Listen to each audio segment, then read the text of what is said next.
ऐसा ऐलान जिसने मध्य पूर्व की राजनीति में भूचाल ला दिया है। अमेरिकी राष्ट्रपति डोनाल्ड ट्रंप ने ऐतिहासिक कदम उठाते हुए सीरिया से दशकों पुराने प्रतिबंध हटाने का ऐलान कर दिया। ये घोषणा उन्होंने सऊदी अरब में की और वो भी सऊदी क्राउन प्रिंस मोहम्मद बिन सलमान की मौजूदगी में। इस फैसले के कई राजनीतिक, आर्थिक और कूटनीतिक मायने निकाले जा रहे हैं। तो चलिए इस रिपोर्ट में हम जानते हैं कि आखिर अमेरिका क्यों और कौन कौन से प्रतिबंध हटा रहा है और प्रतिबंध हटाने का किससे क्या फायदा मिलेगा। नमस्कार, मैं सुप्रिया सिंह और आप देख रहे हैं न्यूज चेक। अमेरिका के राष्ट्रपति डोनाल्ड ट्रंप ने सीरिया के से प्रतिबंध हटाने का ऐलान कर दिया है। ट्रंप ने ये ऐलान सऊदी अरब के दौरे पर किया। उन्होंने ये ऐलान सऊदी के क्राउन प्रिंस मोहम्मद बिन सलमान के सामने किया। ट्रंप ने ऐलान किया कि मैं सीरिया से प्रतिबंध हटाने का आदेश देने जा रहा हूं ताकि उसे भी महान बनने का मौका मिले। मैं ये सब क्राउन प्रिंस के लिए कर रहा हूं। बता दें कि 3 दिन में ट्रंप सऊदी अरब के साथ साथ संयुक्त अरब अमीरात और कतर का दौरा भी करेंगे। सीरिया से प्रतिबंध हटाने का ऐलान करते हुए ट्रंप ने कहा कि अब वहां नई सरकार है और उम्मीद है कि वो देश में स्थिरता और शांति लाने में कामयाब होगी। ट्रंप ने यह ऐलान ऐसे वक्त किया है जब पिछले साल दिसंबर में बशर अल असद की सरकार का तख्ता पलट हो गया था। सीरिया की सत्ता में असद परिवार 53 साल तक सत्ता में रहा। पिछले साल 8 दिसंबर को उनकी सत्ता चली गई थी, जिसके बाद विद्रोही गुट हयात तहरीर अल शाम ने सरकार बना ली थी। अल शरा को अबू मोहम्मद अल जुनानी के नाम से भी जाना जाता है। एक समय वो अल कायदा से जुड़ा था, हालांकि अब वो सीरिया का राष्ट्रपति बन गया है। अमेरिकी राष्ट्रपति ट्रंप की ओर से प्रतिबंध हटाए जाने का ऐलान करने के बाद सीरिया में जश्न का माहौल है और अमेरिकी प्रतिबंध हटने के बाद सीरिया को अपनी अर्थव्यवस्था में सुधार लाने की उम्मीद भी है।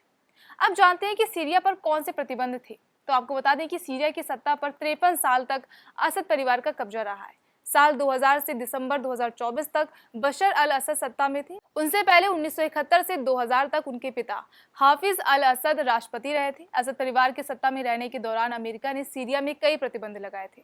अमेरिका ने 1979 में सीरिया पर प्रतिबंध लगाए थे। अमेरिका ने सीरिया को स्टेट स्पॉन्सर ऑफ टेररिज्म घोषित किया था।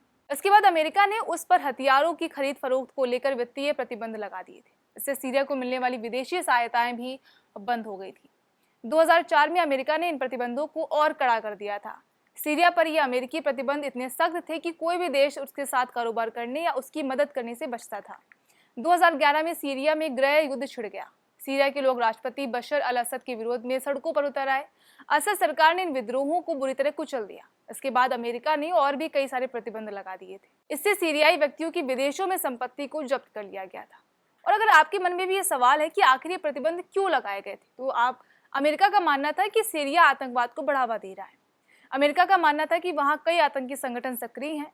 एक वक्त अमेरिका ने अहमद अल शरा पर $1 करोड़ का इनाम भी रखा था। अल शरा के संगठन हयात तहरीर अल शाम को भी फॉरेन टेररिस्ट ऑर्गेनाइजेशन घोषित कर दिया गया था।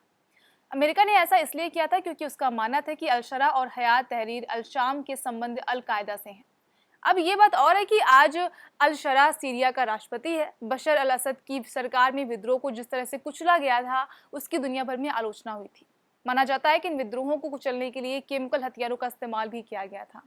इस कारण अमेरिका ने इन पर प्रतिबंधों को और कड़ा कर दिया था।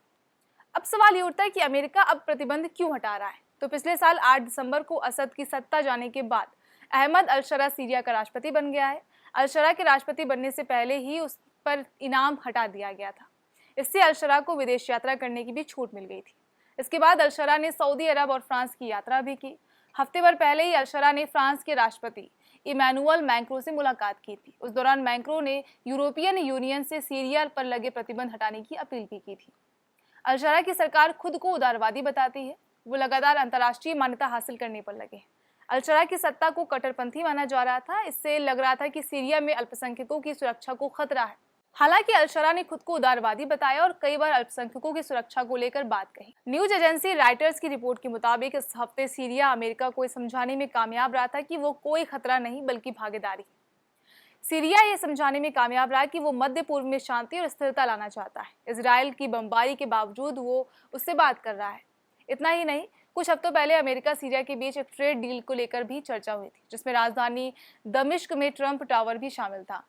ट्रंप ने मंगलवार को बताया कि सीरिया से प्रतिबंध हटाने का उनका फैसला सऊदी के क्राउन प्रिंस मोहम्मद बिन सलमान और तुर्की के राष्ट्रपति रेसेप तैयब एर्दोगन से बात करने के बाद हुआ है। Middle east council on global affairs के फॉलो उमर रहमान ने अल जजीरा से बात करते हुए बताया कि सऊदी अरब, कतर, यूएई और तुर्की जैसे कई देश अमेरिका पर सीरिया से प्रतिबंध हटाने का दबाव डाल रहे थे। उन्होंने बताया कि सीरिया से प्रतिबंध हटाना ट्रंप के लिए मुश्किल नहीं था, इन्हें इसके लिए अमेरिकी संसद की मंजूरी की भी जरूरत थी। अमेरिका ने सीरिया पर 1979 में प्रतिबंध लगाना शुरू कर दिया था और अब 46 साल बाद ये प्रतिबंध हटने जा रहा है। अब हम जानते हैं कि प्रतिबंध हटने से किसे क्या फायदा होगा। तो सबसे पहले अगर हम बात सीरिया की करें तो अमेरिकी प्रतिबंध हटने से अब सीरिया की अर्थव्यवस्था भी खुल जाएगी।